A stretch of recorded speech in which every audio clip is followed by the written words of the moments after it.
Okay, this one it's shorter instructions, but let me just tell you, like, this is gonna be very helpful in how, like, you just, put all this stuff out there and divide it up in the course of the year.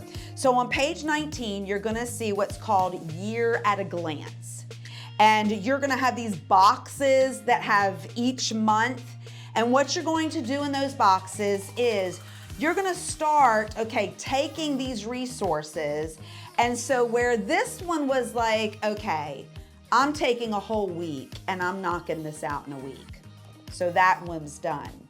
But when I came to, let's say, this one, I knew I could not knock this out in a week. That I'm gonna be like, okay, I maybe wanna read like maybe 15 minutes a day, or maybe 4 days a week, I'll try to get 15 minutes a day in on reading this.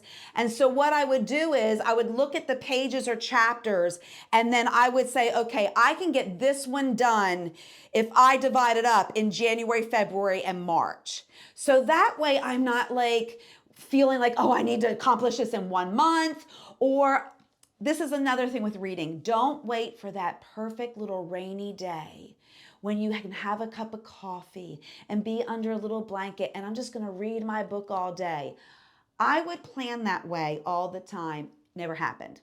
Never happened. And finally, when someone had to teach me in a workshop I went to, read 15 minutes a day or read 15 minutes 3 times a week.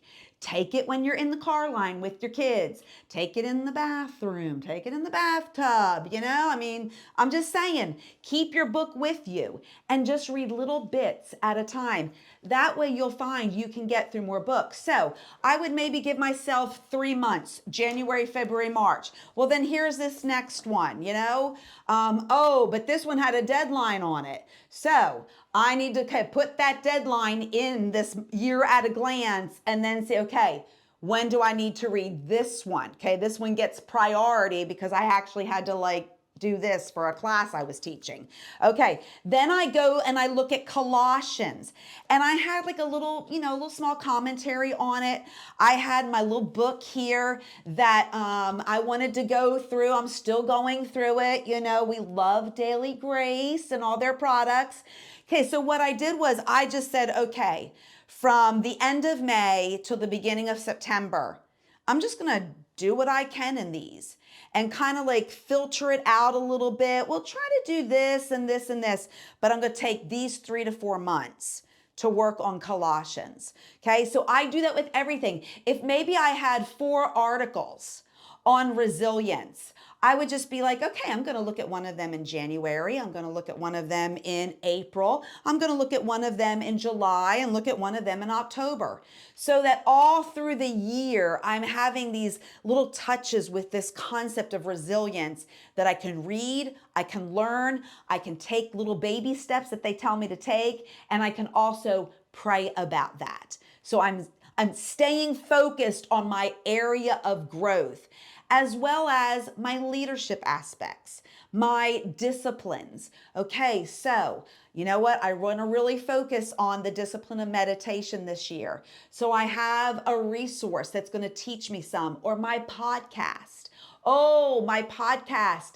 That one I want to do at least 3 days a week, where it actually takes me and sits me down and teaches my brain how to focus on meditation. So what we want you to do is take a look at the year, take a look at your trimmed down resources, put them down here at Year at a Glance so that you can just glance back and see, where am I at? Am I on target? Do I need to adjust some things as I come to quarterly evaluations? So make sure that you're choosing things that support your area of growth and you're dividing them up throughout the year at doable ways of it. Just like I can't read 6 books in a month.